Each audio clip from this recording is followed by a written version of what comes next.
Boa noite, amigos queridos, irmãos queridos da Igreja Batista da Freguesia, na Ilha do Governador. Sejam muito bem-vindos vocês que nos assistem pelo YouTube. Aqui, pastor Rogério Belan, pastor desta igreja. Que as famílias de vocês, que vocês sejam ricamente abençoados.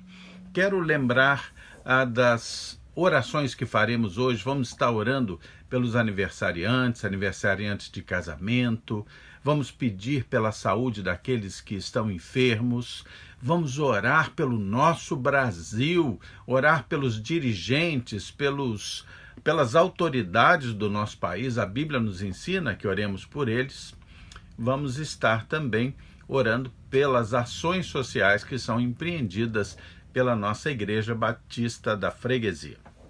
Quero também compartilhar com vocês a alegria que estamos tendo com o retorno dos cultos presenciais. Nossos cultos têm sido muito bons, temos tido uma frequência muito boa, sempre com os cuidados, todo o protocolo, prevenindo qualquer possibilidade de contaminação.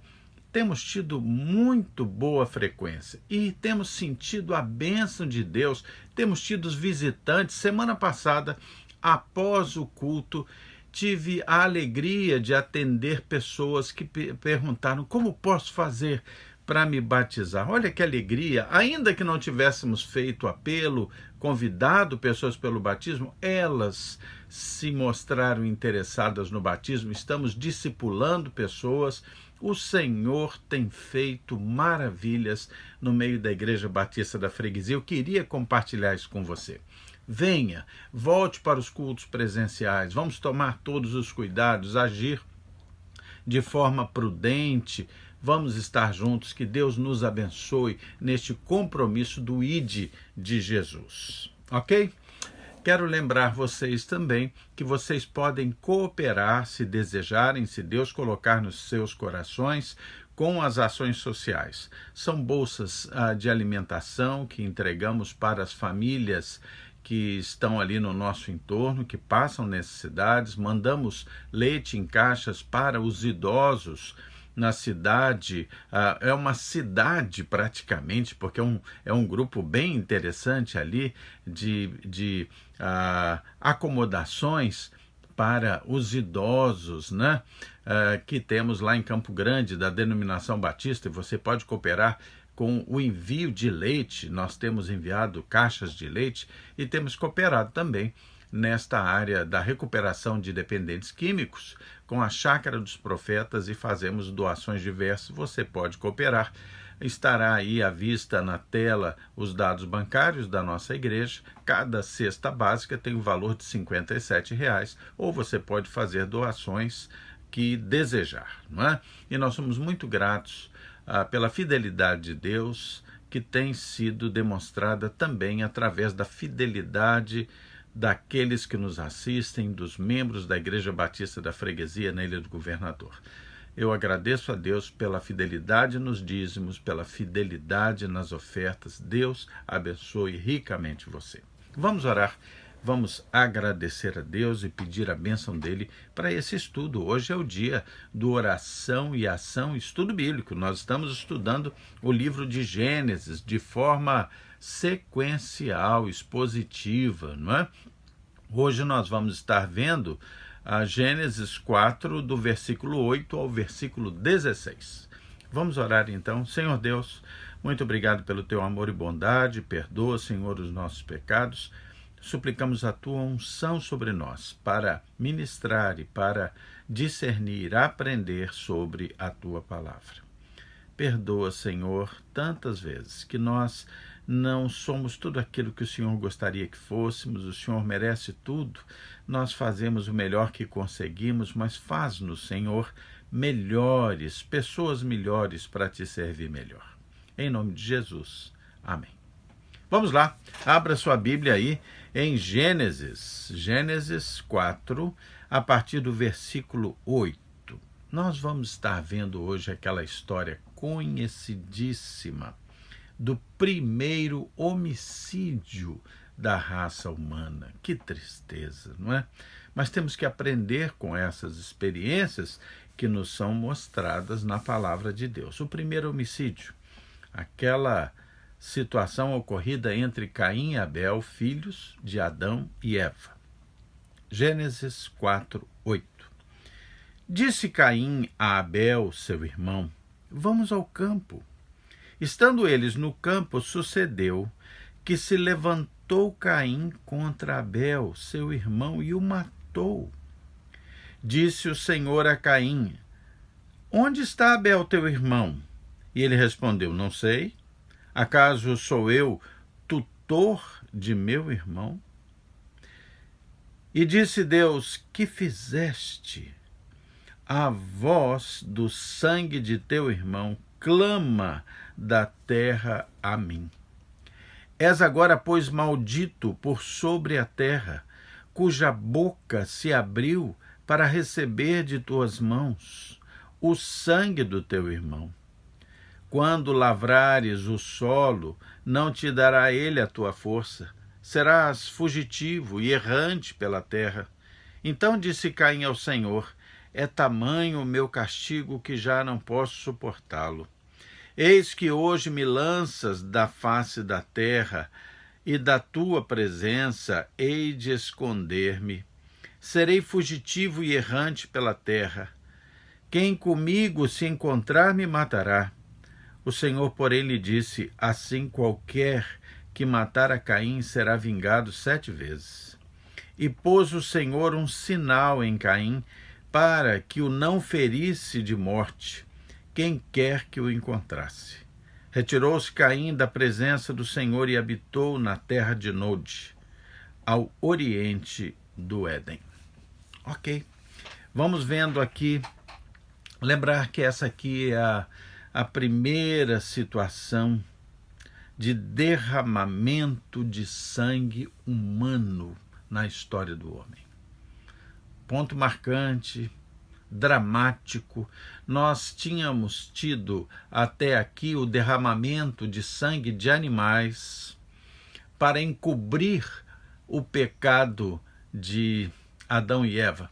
Não é encobrir o pecado no sentido de sacrifício, no sentido de que eles, porque pecaram, se perceberam nus em pecado, e ali o Senhor concedeu a eles peles de animais, resultado da morte de animais, para encobrir a sua nudez que eles haviam percebido por causa do pecado, nesse sentido. Mas aqui nós temos o primeiro derramamento de sangue humano.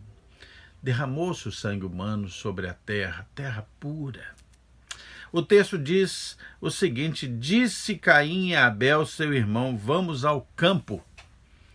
Ainda temos aqui uma demonstração de que Caim planejou a morte, convenceu Abel. Disse a Abel: vamos ao campo, de forma sorrateira. Que tristeza!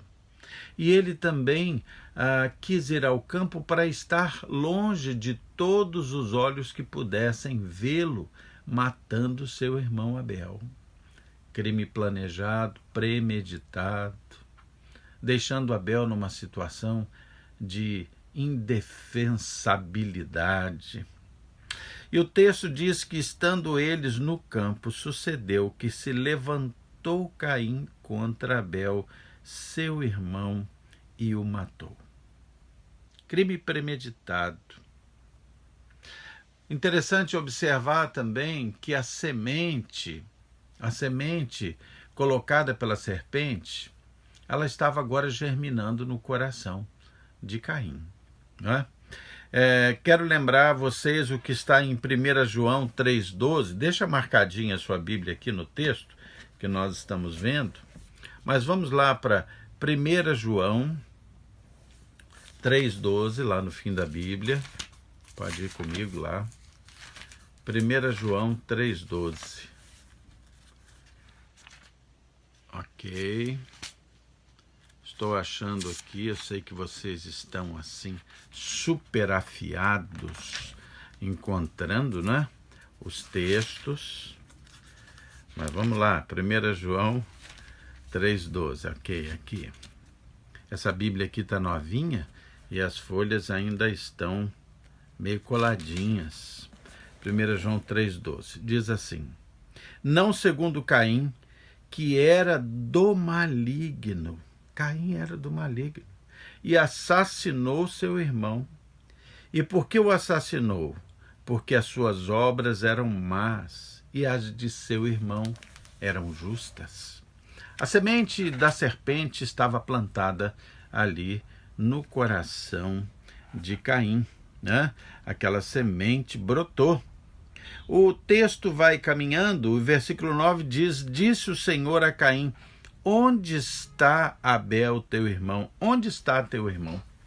Essa pergunta certamente já inspirou milhares de pregadores, né? E essa pergunta precisa ser feita para cada um de nós. Onde está teu irmão?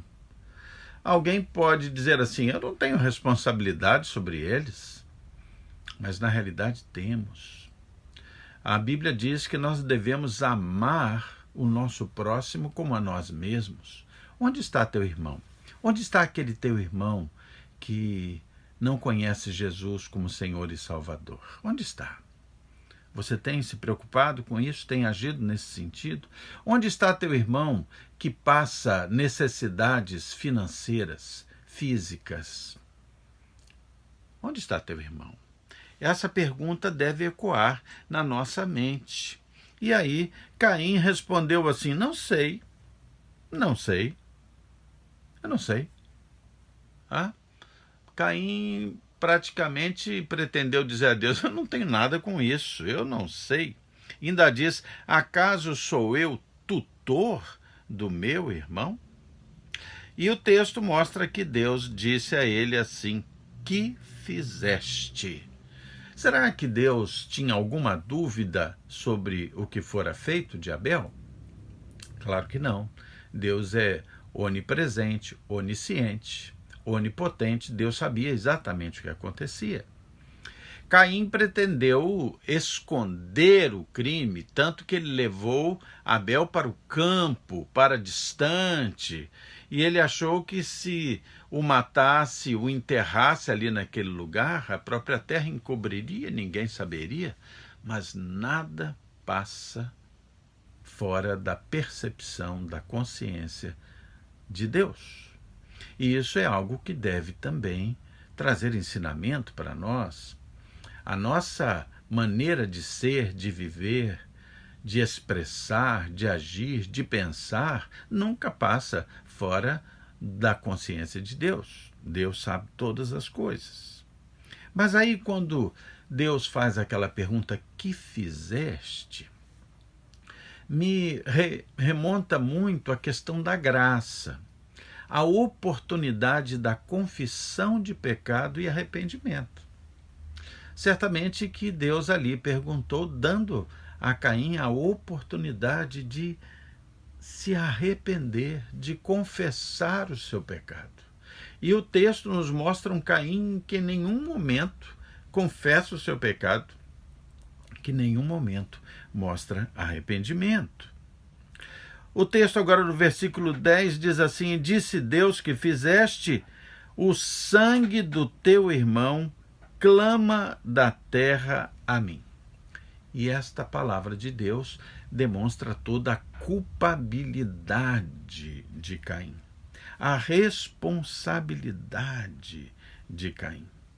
E é interessante perceber que a voz do sangue do teu irmão clama da terra a mim. Abel não tinha mais voz. Abel foi morto. Não se sabe muito bem se com o golpe de alguma coisa afiada, né? Lembra que um significado possível da palavra Caim é daquele que forja algo, que prepara uma ferramenta, alguma coisa assim, poderia ter sido. Há muitas visões que ele teria utilizado uma pedra, né? Mas seja como for, Abel não tinha mais voz para clamar. Como é que a voz do sangue do teu irmão clama da terra a mim? Mas é interessante observar o seguinte: lá no hebraico, quando vai utilizar a palavra para a voz do sangue, a palavra está no plural. é a voz dos sangues do teu irmão. A melhor compreensão disso seria que seriam as vozes de todos os justos dali para frente, clamariam justiça sobre o sangue derramado pelos maus. Né? Essa seria a melhor visão deste plural, a voz dos sangues clamam, seriam a voz, o clamor dos justos de todas as gerações subsequentes, clamando por justiça. Né? E agora é interessante lembrar que essa justiça, esse clamor dos sangues subsequentes, viria pela justiça divina e não pela justiça dos homens, não pela vingança dos justos. Quero ainda chamar a atenção de vocês de um versículo muito interessante. Aliás, todo o texto que eu vou mostrar agora para vocês é interessante para vocês lerem no futuro, mas vou chamar a atenção aqui de Romanos 12. Vamos lá para frente, Novo Testamento, Romanos 12, versículo Romanos 12, 19. Abre lá. Romanos 12, 19. 12, 19 vai nos mostrar uma expressão muito interessante. Depois, se for possível, leiam Romanos 12, do 9 até o 21. Muito interessante esse texto. Mas Romanos 12, 19 diz assim: não vos vingueis a vós mesmos, amados, mas dai lugar à ira, ou seja, deixa a ira para lá, porque está escrito: a mim, se referindo ao próprio Deus, me pertence a vingança ou a justiça. Eu é que retribuirei, diz o Senhor. Então, há uma promessa divina de que a justiça será feita, sempre será feita, mais cedo ou mais tarde. E essa vingança não é para o homem, essa vingança é para a justa ação de Deus. Então, como está no final do versículo 9, a voz do sangue de teu irmão clama da terra a mim. Versículo 11, és agora, pois, maldito. Ou seja, ele estava ali debaixo de condenação divina. Embora ele tivesse tentado esconder o corpo de Abel, ele tivesse levado Abel para distante, para o campo, para ali empreender o seu plano, né? Ele agora está completamente exposto. És agora, pois, maldito. Não se escapa da justiça divina. E aí diz assim: és agora, pois, maldito por sobre a terra, cuja boca se abriu para receber de tuas mãos o sangue do teu irmão. Tem-se a impressão aqui, logicamente, que feito aquele ato violento, Abel sangrou sobre a terra, morreu, e a impressão é que ele o teria enterrado, como se a terra abrisse sua boca para receber o sangue de Abel. Não é? Então, aqui está o intento, né? Essa terra foi amaldiçoada, como se a terra tivesse sido envenenada pelo sangue decorrente do pecado. O versículo 12 vai dizer: quando lavrares o solo, não te dará ele a sua força, serás fugitivo e errante pela terra. Aquele sangue marcou a terra, como se a envenenasse. E a terra, embora demandasse, como demandou do seu pai Adão, suor do rosto, para que fosse lavrada, para que se retirasse dali o alimento com sacrifício, pior ainda do que isso, aquela terra como que envenenada pelo sangue decorrente de uma ação pecaminosa, ela brotaria com dificuldade, ela daria frutos minguados, daria fruto com extrema dificuldade, não de forma farta.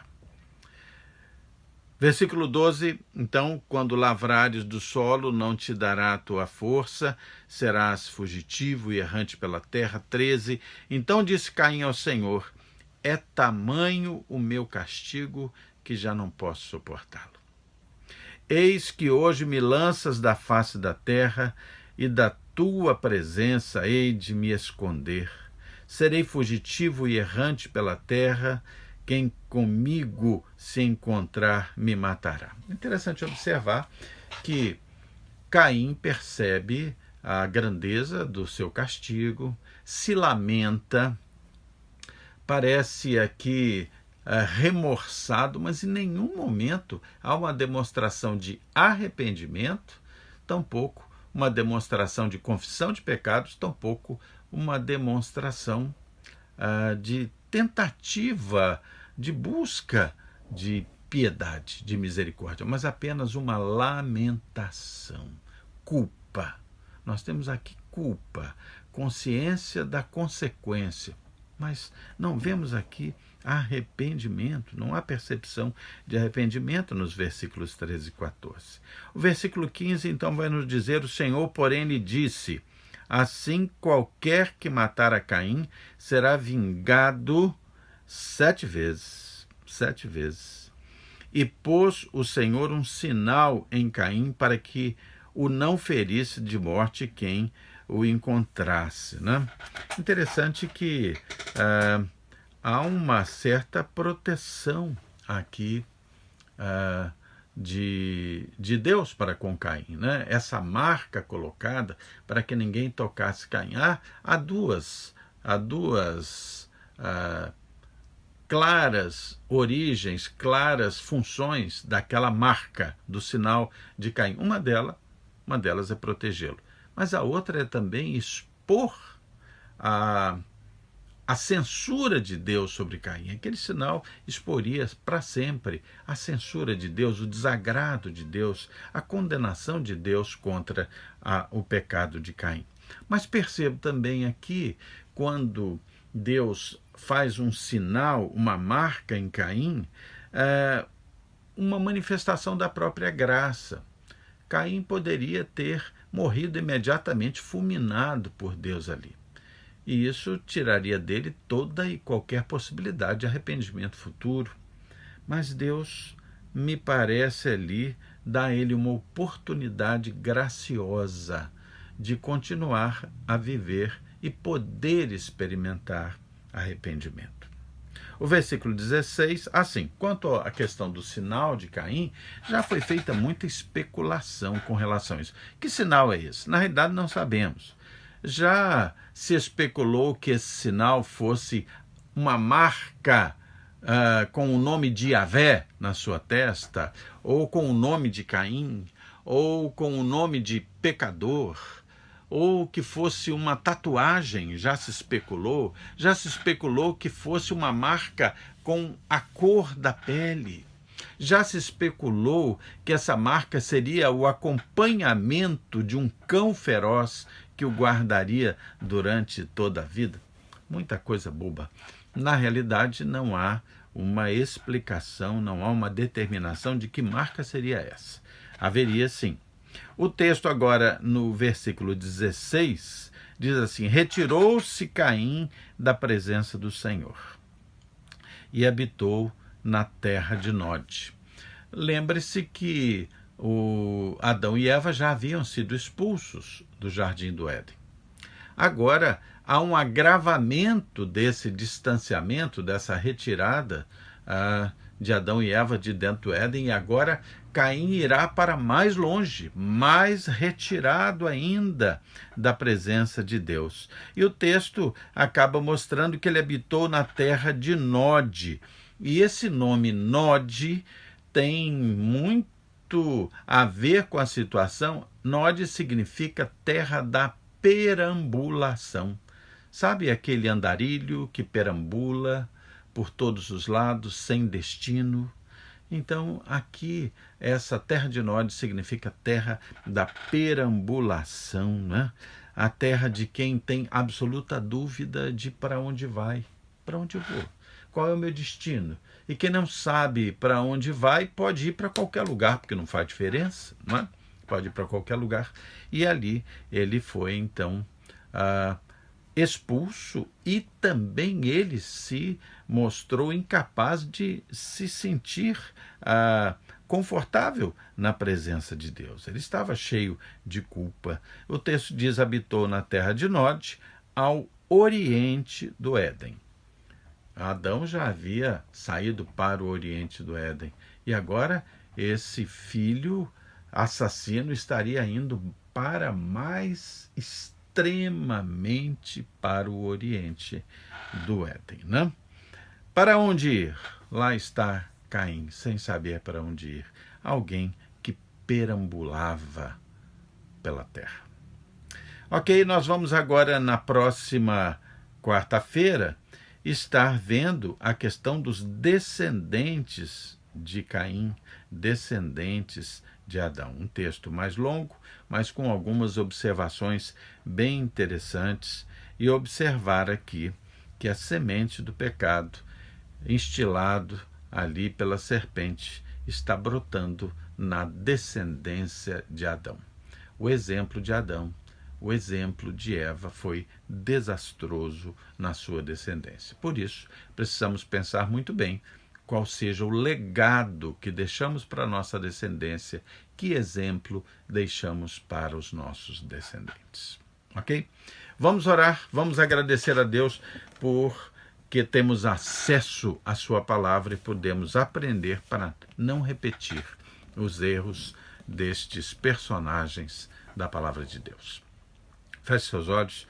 Senhor Deus, muito obrigado pelo teu amor e bondade. Perdoa, Senhor, os nossos pecados. Senhor, abençoa os aniversariantes de nossa igreja. Abençoa, Senhor, aqueles que estão doentes. Senhor, quero suplicar que o Senhor abençoe o Ribeiro, que está sofrendo o processo de operação da vesícula. Cuida dele. Abençoa a Rejane, Senhor. Abençoa a Rosa. Abençoa, Senhor, todas estas pessoas que estão sofrendo com as questões do Covid. Abençoa a Marilac, Senhor. Abençoa a Janice, tantos, Senhor, que precisam de cura. Tudo isso, Senhor, nós te pedimos, suplicando as tuas bênçãos sobre o nosso Brasil. Senhor, abençoa o Brasil, Senhor. Salva o Brasil, restaura o Brasil. Abençoa os nossos governantes, Senhor. Cuida, transforma, Senhor, a cada dia estes homens e essas mulheres, para que eles vivam, Senhor, e façam aquilo que seja a tua vontade, Senhor. Abençoa e guarda os bons governantes. Corrige, Senhor, aqueles que são maus, que possam se arrepender. Abençoa a nossa pátria, Senhor. Abençoa a nossa liberdade religiosa, nossa liberdade de fé. Abençoa, Senhor, a justiça sobre a nossa pátria. Tudo isso te peço e agradeço, Senhor, em nome de Jesus. Amém. Queridos, Deus abençoe vocês.